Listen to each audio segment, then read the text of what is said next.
Okay, this next chapter, chapter 2, has to do with searching and securing the crime scene, the duties of the first responder, and when the crime scene technicians respond to process the scene.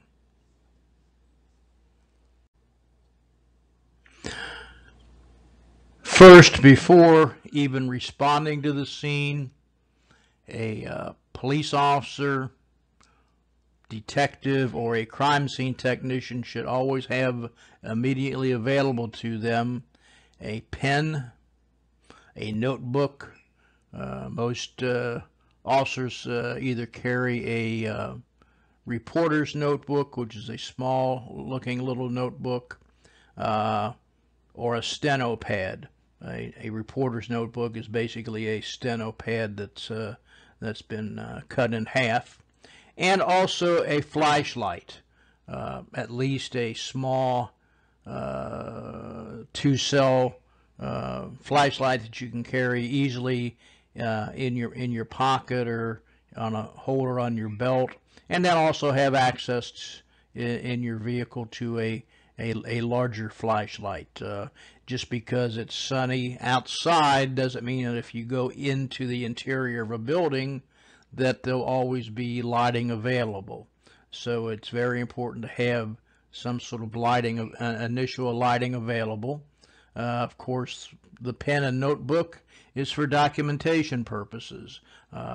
If you're going to be in this field, either as a officer, detective, or crime scene technician, you will be constantly documenting your actions at the crime scene, and you'll have to at a later time reconstruct a report from your notes.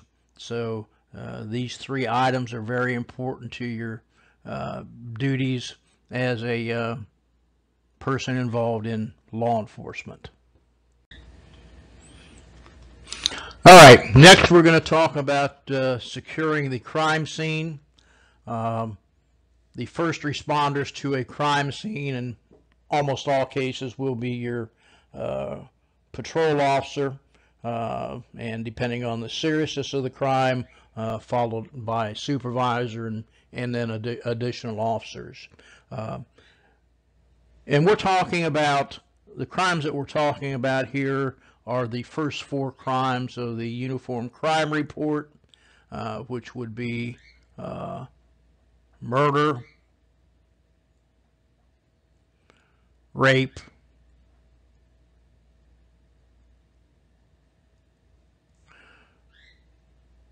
robbery,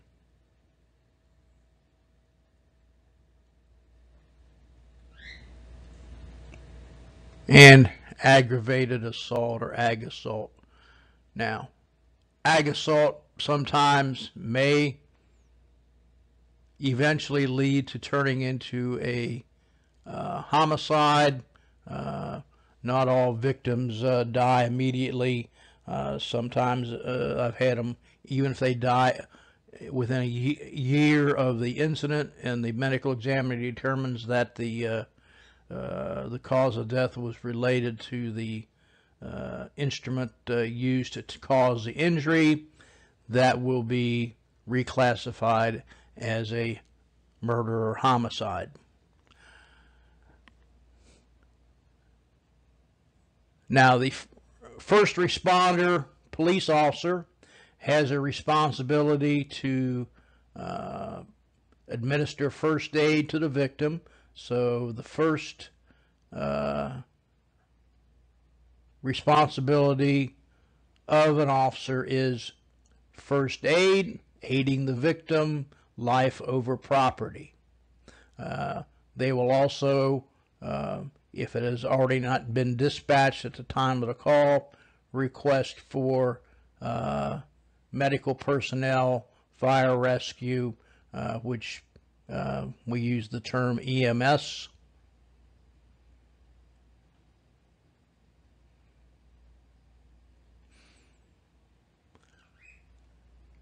Their third responsibility is to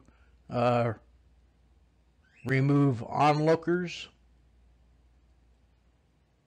out to an area outside the scene. Some of those onlookers may be witnesses.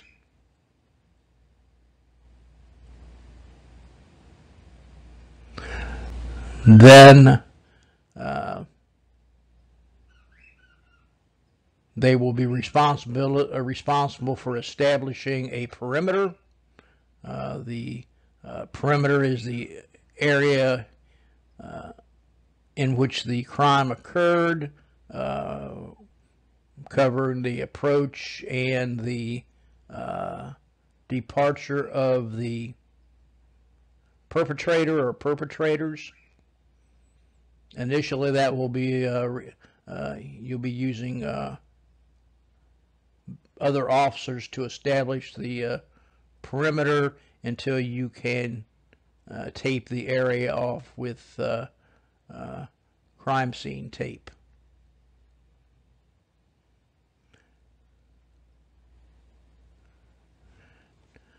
Important issue here is after that perimeter has been established, and even during the establishment of it, is to assign someone to maintain a log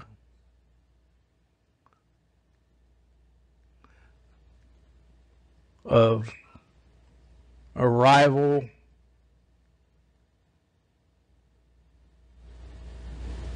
and departure of personnel authorized to be on the scene. Now, when we have a significant case that happens, you will get a lot of police officers who are not involved in the investigation try to come on the scene just because everybody likes to view crimes of violence. If they're not there, they don't need to be inside the perimeter. Supervisors, the patrol supervisors will, we'll tell them to get back to their patrol area. But if somebody, even if one of those people go past the established perimeter into the yellow,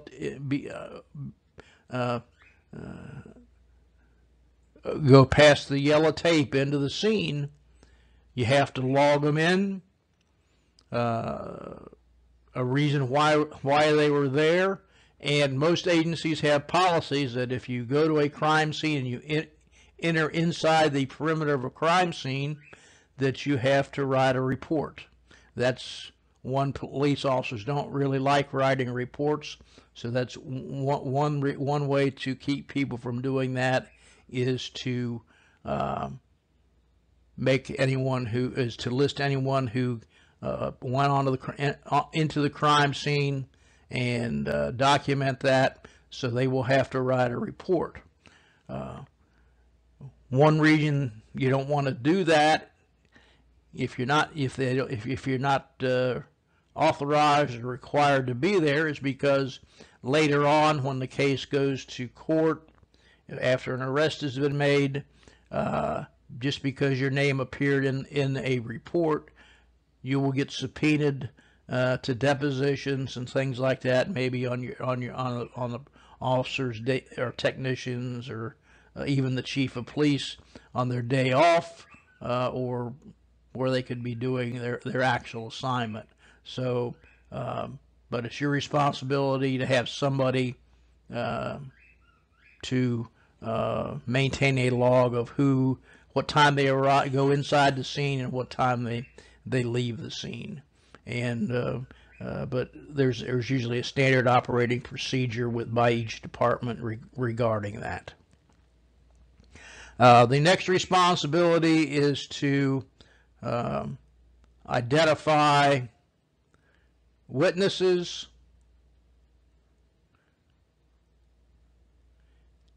and to separate the witnesses. Now let's talk about identifying witnesses first. Some crimes, witnesses will disappear. They don't want to get involved, and you may have to find out their name. The detectives may have to find out their names later on, and then track them down. But when we do have a witness that's on the scene, we need to get identifying information.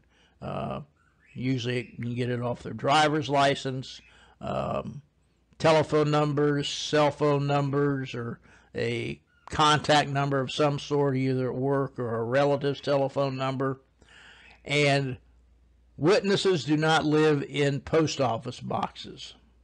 Get a physical address, where that physical address is that person's own, or let's say the witness is a homeless person, street person, what shelter they go to, the name of the shelter, things like that, so they can, if at a later time they can be tracked down.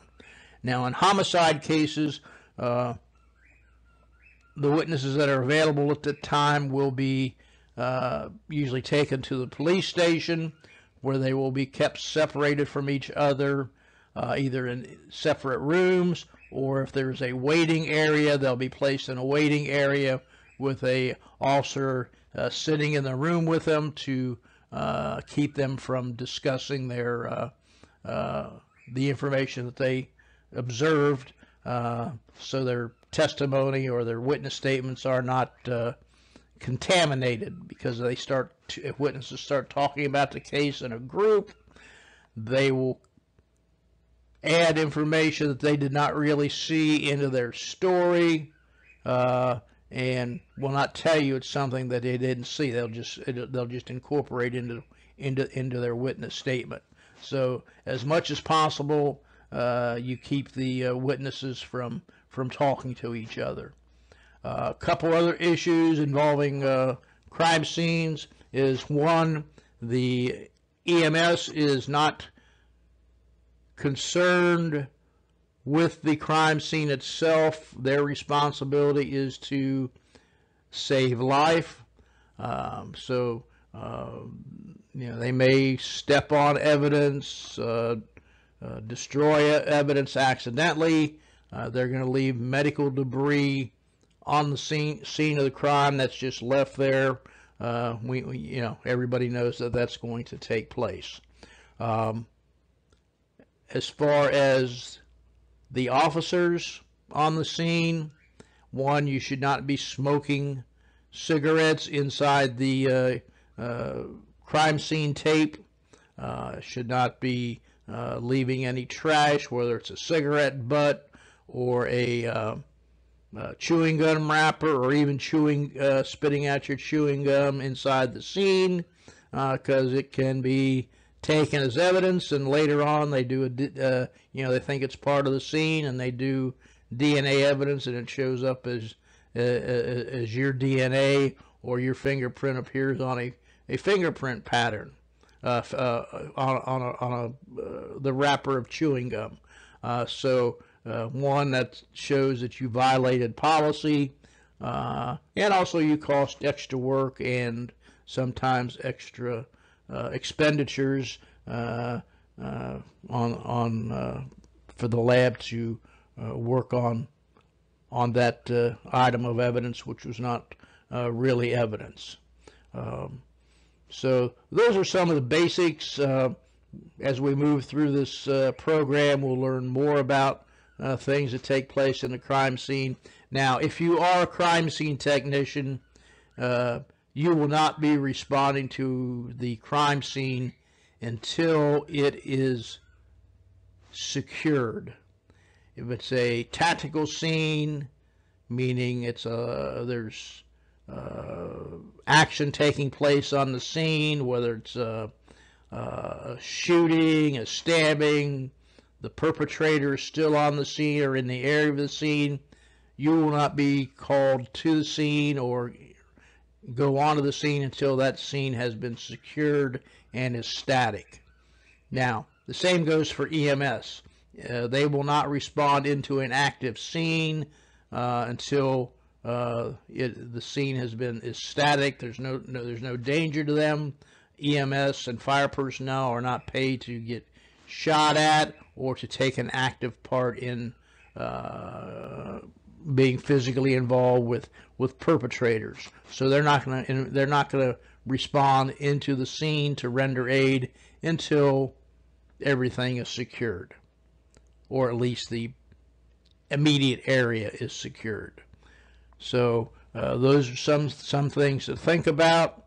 And as you see, like I mentioned earlier, the importance of your notebook and pen and flashlight comes into play, because you're going to have to be documenting all this information at the crime scene. So it's very important that you remember to have that equipment immediately at hand. Okay, activities at the crime scene after the scene has been secured and the detectives and crime scene personnel arrive. There's a formality that takes place. First, the initial arriving officer who's handling the case on the patrol end will get with the lead detective and the lead crime scene technician, and they will do what we call a walkthrough of the scene. This is where the patrol officer briefs the detective and the crime scene technician of what was initially found, what information he has about the crime. They will determine where the primary scene, and sometimes there's secondary scenes that also have to be tended to. And I'll just give you an example. When I was a patrol sergeant, we had a bank robbery on South Florida in Lakeland. The guy goes into the bank, robs the bank at gunpoint, gets into his vehicle. While he's in the vehicle driving south on Florida Avenue, he opens up starts fooling with the money, and the money had a die pack in it. That's a little packet that's put in there for security purposes that the bank tellers are taught to give to the robber. The packet ignites, puts ink all over the person. He's driving, he loses control of his vehicle, and he hits a power pole, concrete power pole. So that's a secondary scene.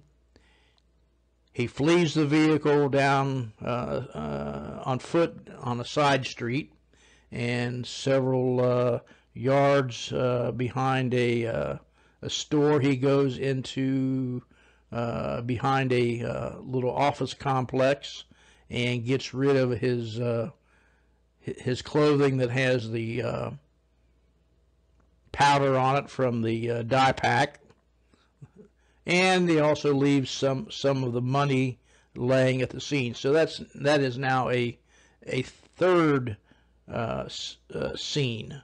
So in that case, we had the primary scene, which would have been the bank lobby, the secondary scene, which would have been the vehicle crash, and then the third scene, which would have been where he got rid of his clothing and left some of the money. So that's three crime scenes that we had to deal with. On major crimes, they also sometimes have mobile command centers. Lakeland PD has a mobile command center equipped with radios and various communication devices, as are large vehicles like motorhomes. The Sheriff's Department has one. Now these are different than the SWAT vehicles. SWAT vehicles are more like tactical vehicles.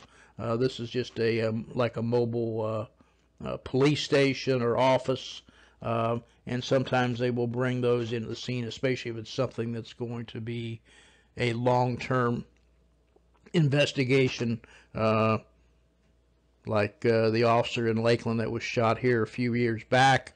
They had a mobile crime scene unit on the scene where they could give out assignments, brief the media, have communications with agencies throughout the Central Florida area.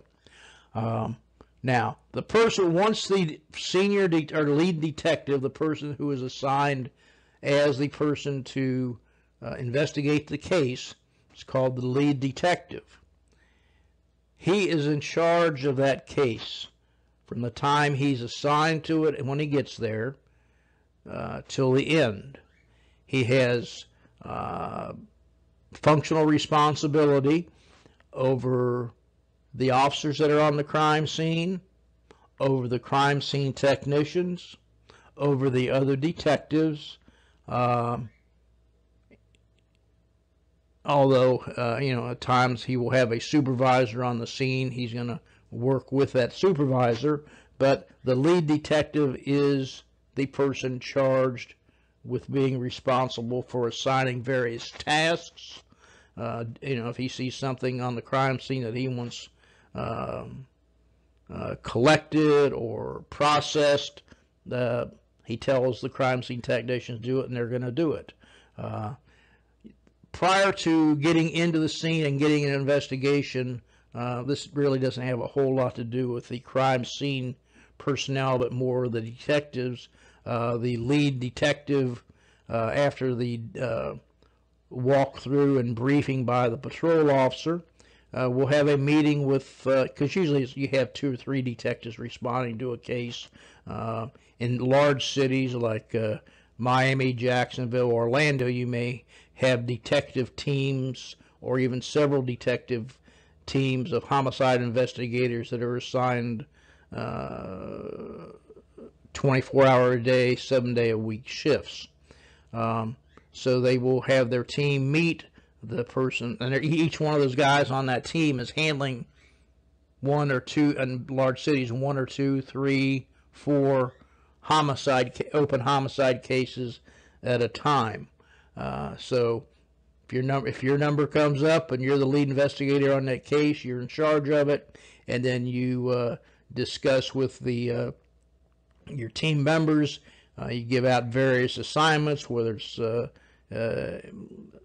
trying to get an ID on the victim or going out and doing a background investigation of the victim, doing a neighborhood canvass, those types of issues. But those assignments come from the lead detective in most cities.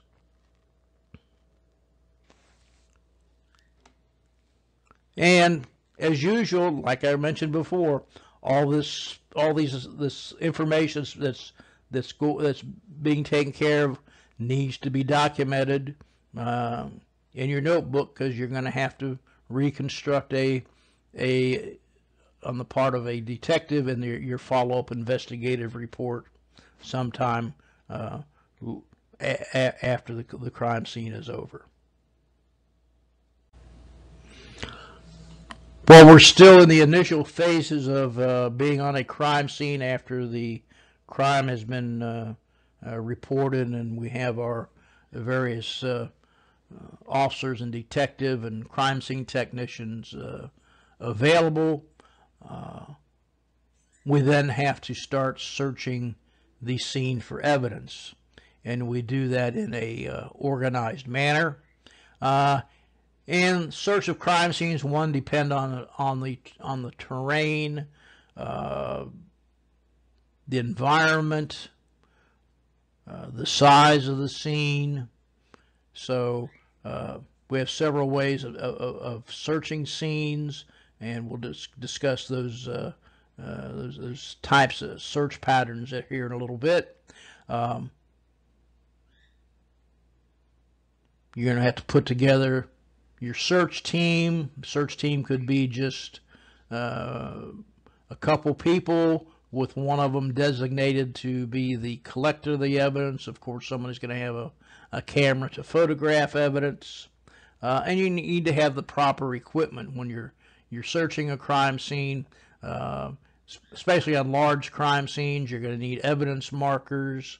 You may, if it's inclement weather, you may have to have something to cover evidence to protect it from the influence of the environment, and of course your handy notebook. And somebody will be designated as the supervisor of the team, and we'll talk about that here when we move into search patterns. All right, we're now going to talk about the various search patterns that are used. One of the most common is what we call the line or strip search, and let's just say this is the boundary of our crime scene. It's a field or a parking lot, whatever.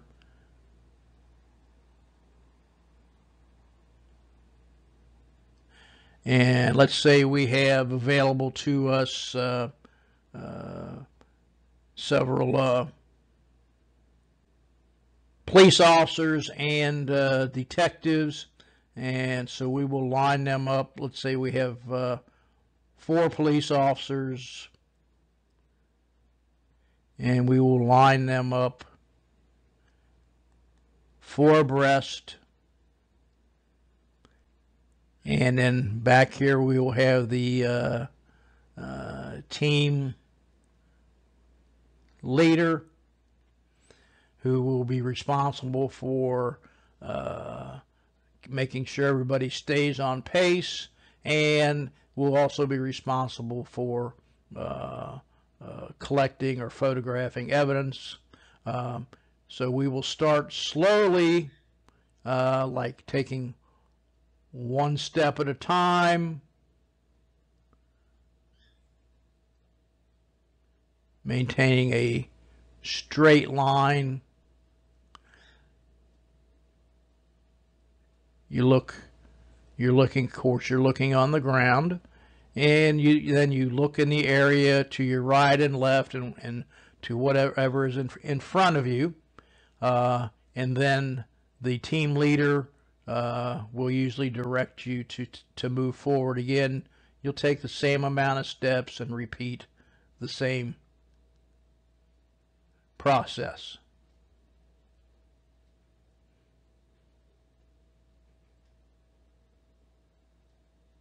When you get down to the end, you'll then offset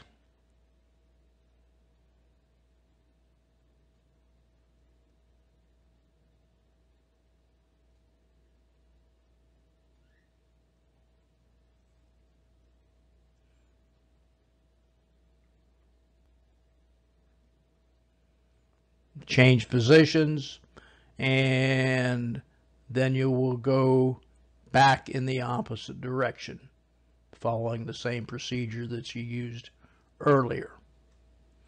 So you're doing a in-depth search of the scene. This can be done with even 2 people. It may take a little bit longer.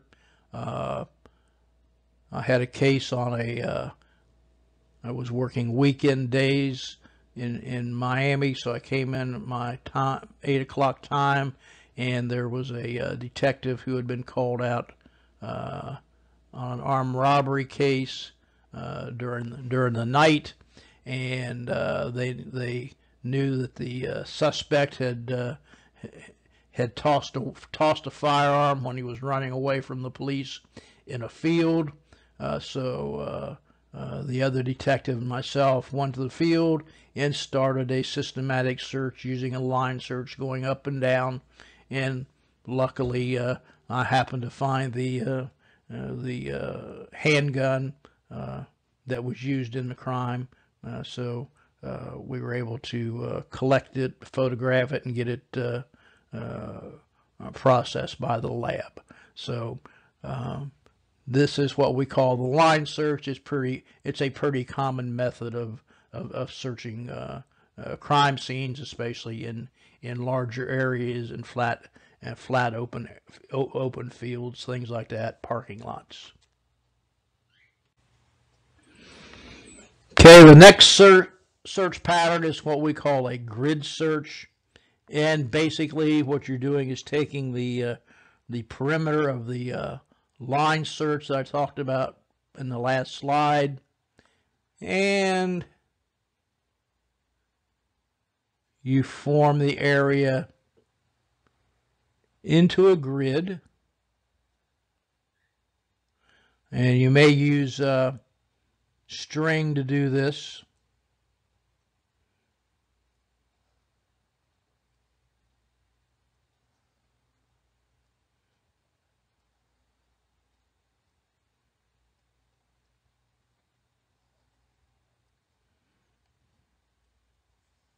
Of course, the string isn't going to be straighter than using my pen.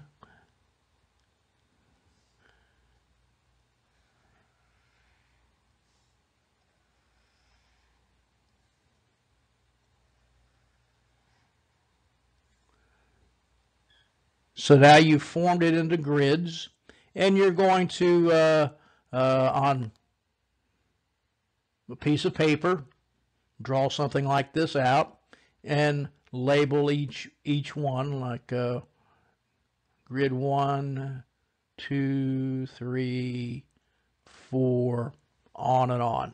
And then you're going to search inside of each grid for evidence. If you find evidence, of course, you're going to document that evidence labeled, if you have a labeler, let's say you label it number 1, you have the little yellow label thing. You could have several pieces of evidence inside a grid. So first you're going to search, you're going to develop the grid, then you're going to search the grid. You find anything, you're going to mark it, and then later you'll photograph it, and then you'll be collecting it. Again, it's very good to have your notebook and pen available. So that's another systematic method of searching. It's a little bit more time intensive, but depending on the seriousness of the crime and what kind of evidence you're looking for, it could be you may have to use this type of a search pattern. Okay, this next pattern is called a spiral pattern, and this is a good one to use if it's just one person involved, or and you can do it one of two ways. So let's split this screen in half, and we'll put a little X for the center of the crime scene, and you're going to start searching in a circular pattern, slowly looking and as you expand your search out. And it's just going to look like a spiral pattern going in that direction. Or you can do it starting from the outside in,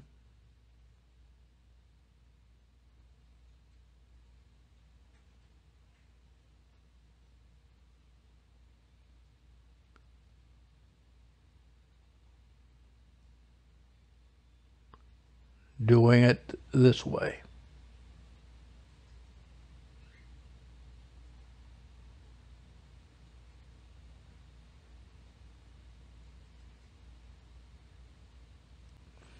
I think you should have an idea from there.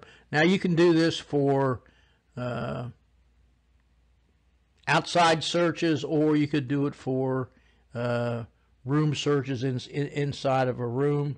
But this is another one of our patterns that we use.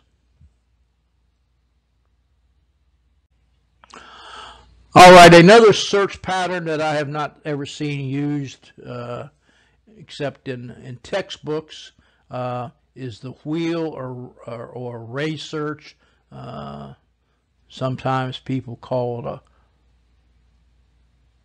pie search.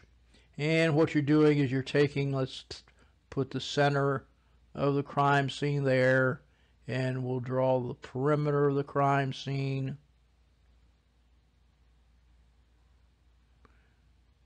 And then we'll cut it into slices just like you would a pie.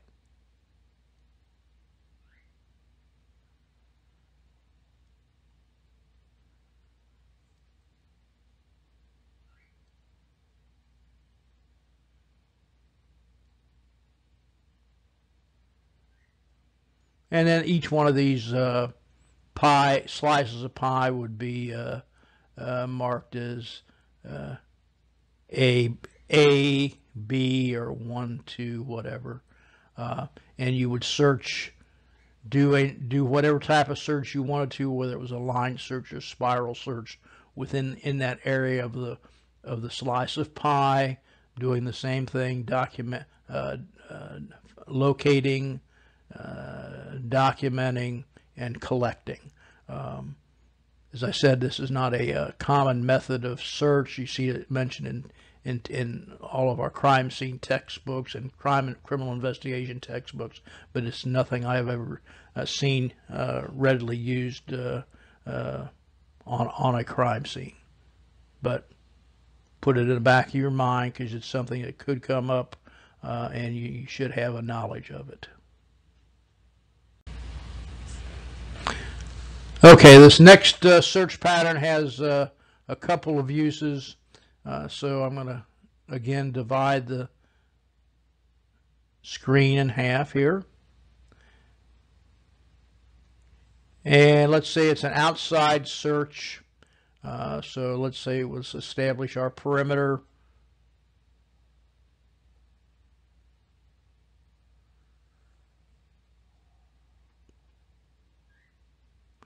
And we're going to basically divide the crime scene into quadrants. And it'll be quadrant A, B, C, D. And then you're going to search inside each quadrant in a systematic manner. On this one, you could have, if you had 4 people available, you establish the boundaries and divide it into quadrants. Then each person could be responsible for searching that area. Or if you have 1 person available, you could do the same thing. But you're gonna do the same as in any other search.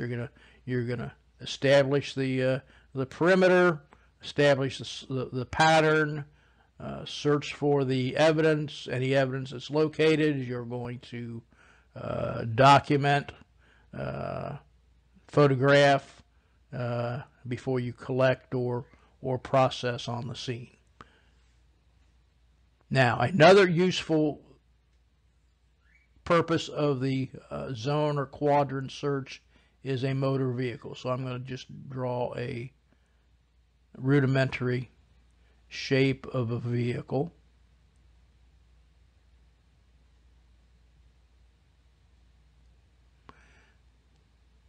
This is the front of the vehicle. This will be your trunk area. And then you have the front and the back. So what you do is you divide this vehicle into zones or quadrants.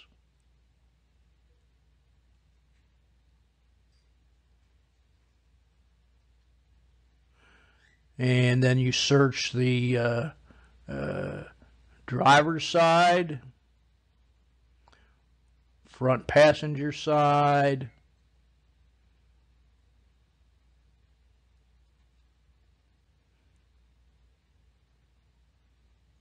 the left back and the right back passenger areas. And then the trunk is also searched, and it's done in a progressive manner. You can start on the left or right side, but you're basically ensuring that you do a thorough search. You just don't have 4 or 5 people ascending on the vehicle and pulling it apart.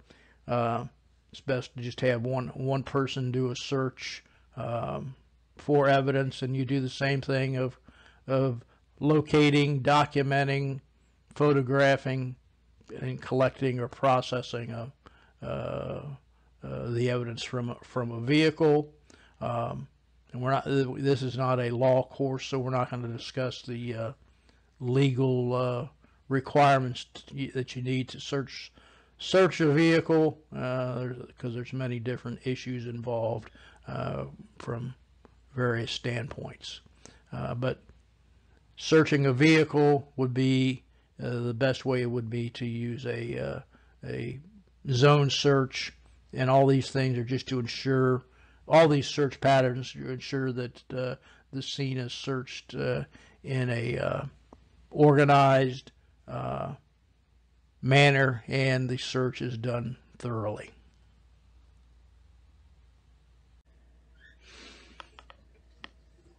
As we know, most crimes are not committed during ideal situations for searching. We have crimes that occur at night. We have crimes that occur in bad weather situations during rain. Luckily, where we live, we don't have to worry about processing crime scenes located in snow and ice and things like that. And you have a variety of lighting conditions. It could be you don't have any lighting. And if you don't have any lighting available at all, most crime scene units have portable lighting that they can bring in, or they have access to portable lighting through other agencies that can lighten it.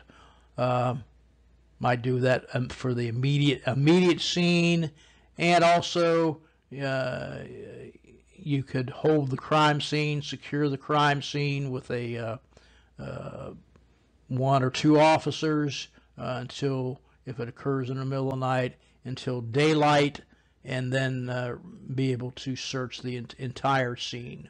But agencies do have portable lighting available. It's not as good as having direct sunlight, but you also have to consider the weather conditions, because the environment can destroy evidence, can remove trace evidence off objects that are outside. So those are other things that have to be considered when you're doing nighttime searches. So, but there are tools available to at least help you do a cursory search of a crime scene, and then maybe during the daytime you can do a more thorough search. You're always going to do the search of the immediate area on a murder case, the immediate area of the body. They're not going to leave the body laying there overnight out in the inclement weather. They're going to let the crime scene people collect what evidence they can, and then move the body to the medical examiner's office, where it can be further searched by a crime scene technician along with the medical examiner's office. So those are some things you have to consider. You also have to recall, since you are in Florida, not only should you have your pen, notebook, and flashlight available. You should probably have some rain covering available. Uniform officers are issued raincoats. If you're a detective and you don't want to wear the issued yellow raincoat, then you're responsible for buying your own raincoat and head covering. Most agencies, I know when I worked at Miami-Dade, detectives were not allowed to carry umbrellas. Don't know if that was a tradition or what, but detectives were not allowed to use umbrellas, so you had to have a head covering available. These days, it seems to be okay to for more and more personnel to be able to wear baseball caps, although they don't really offer that much protection from the rain. But you need to consider about your clothing that you may need for the frequent environmental changes, weather changes that we get here in Florida. And also, sometimes we do get into cold weather, so you should have some warm clothing available because you may be spending a lot of time outside during these investigations. All right, evidence. Evidence from a crime scene is very important to make our case so we can reach the legal levels to make an arrest, which is probable cause, but more importantly, where we develop proof beyond a reasonable doubt, which is what you need in order to attain a conviction. So we're looking for evidence of the crime, or evidence that can link a perpetrator or a suspect to a crime, and we're using what we talked about several lectures ago, Locard's theory of exchange. As you recall, Locard was a forensic scientist in France, and he developed the first crime lab in France, located in Lyon, France.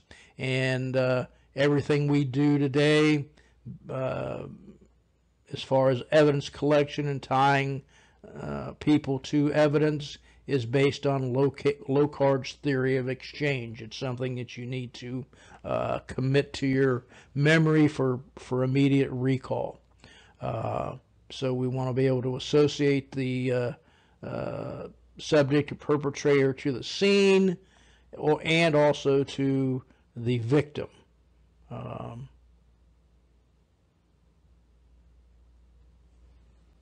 Now, based on the ability to identify and recognize what may or may not be important as evidence depends, one, on training, skill, and experience. Just taking getting a degree in crime scene or forensic investigations or crime scene technology doesn't mean you're skilled. It means you have a basis of knowledge. You're going to receive further training as you start working in the field. You're going to be obtaining experience. You're going to learn from your coworkers who have experience. So that will all add to your body of knowledge. Recovering evidence that sometimes can be fragile, and it can be destroyed during the collection process. Just as an example, we'll cover this when we start talking about lifting latent fingerprints, but sometimes the dusting of a fingerprint, or even the lifting of a dusted fingerprint with tape, can destroy the image that you're lifting. So there'll be times where prior to doing any lifting, you may have to photograph the latent fingerprint in order to preserve it, so just in case it is destroyed during the processing. So there's a lot of things out there that people have experience with, and they'll be able to, as you move into your career, they'll be able to give you their advice on how to collect various types of evidence. Of course, the only way to collect evidence is to discover it. You have to be very thorough and organized in your crime scene searches. You have to pay attention to detail, and you have to make sure you're properly documenting your actions on a crime scene when you are collecting evidence. So again, as I've been stating through and through, that pen and notebook are your best friends for being successful in this field, and being able to put the information that you've recovered and documenting into a report.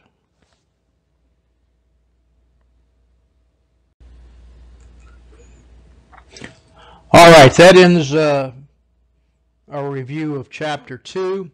I would suggest that you read the chapter.